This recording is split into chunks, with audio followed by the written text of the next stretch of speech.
بسیار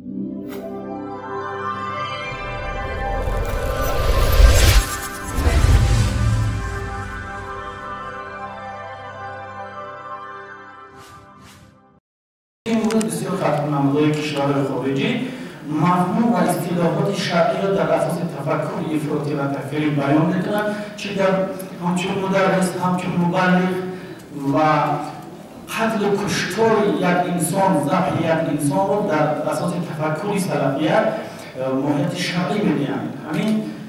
از همین لحاظ خواهش می‌کنم که در این سوال است در اطراف بیان مفهوم و اصطلاحات به خطاگیر راه ندهید و از دوره موضوع نباید در بخشنده درباره خیلی جریان تروریستی سلفیه باید از لحاظ شرعی بیان درست بدیم تا اینکه شهروندان تاجیکستان و از جمله جوانان به خاطر دستیابی آرمان‌های دینی و انتخابی داخل و وارد تشکیلات‌های تروریستی صهیونیستی نشوند.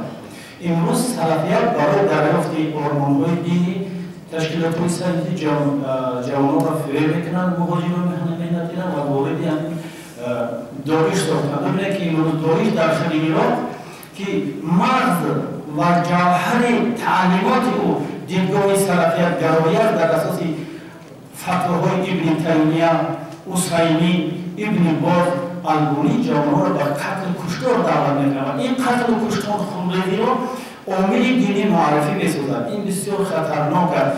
ببینید که ناصرالدین البانی در کتاب احکام زیارتش می‌فرماید که امروز همه مدرسان ما همین قبول دارند، تبلیغ می‌کنند متأسفانه.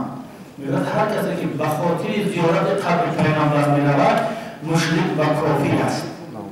تلاوت قرآن می‌گوید در وقت نقل جان بیمار بدعت و روش کافران است. انتقال مریض توسط اتومبیل و هواپیما روش کافران و بدعت است. و همین خاطر به خدا جسم می‌دهند. اگر ما اهمیت بدیم حتی سرخطیب‌ها هنگام جنازه مریض انگشتاشون رو می‌برند مثل ابوبکر بغدادی.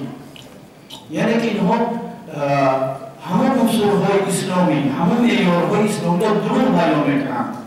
ببینید که قانون تنظیم و عنعنه رسانه‌های ملی را استفاده بوده هنگام گزارش جنازه‌ها همون دیدگاهی بسیار پرتضاد و پرضرورت سلفیه را همچون ارزش دینی، همچون عامل دینی در بعضی همون نمازخانه‌ها معرفی می‌کنند. امروز شکلگیری تفکر سلفیه همچون عامل دینی در ما رویج گشته است. هنگام خواندن جنازه مریض پرشوشن، کروشوشن از ما نمیبرند، سرخطیب‌ها خاموش هستند، آنها سرزش میکنند.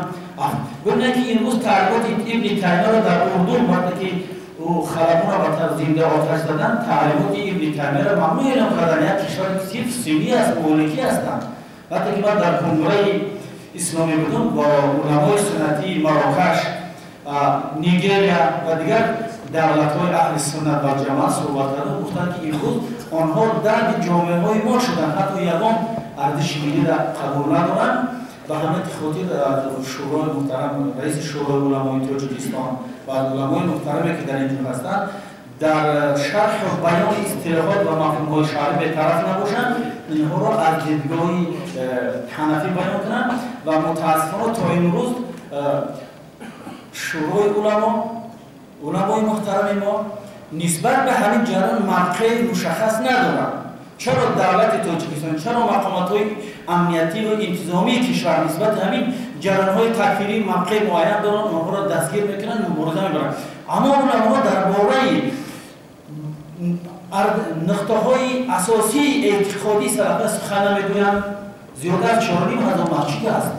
در هر یک مسجد 3-4 علما سرخطیب فعالیت می‌کنند، باز معاش می‌گیرند. متأسفانه چرا این علت، چرا این در یک کشوری که 99% حنفی مذهب است امروز اینها همچون نماینده دین تبلیغات میکنند، واعظاشون دروغ میگویند، زیارت انکار میکنند. میگن حمدانی کی است؟ این قلمو میخواد خدا بزنند. سلطان‌آباد خرید کی است؟ دروغ است.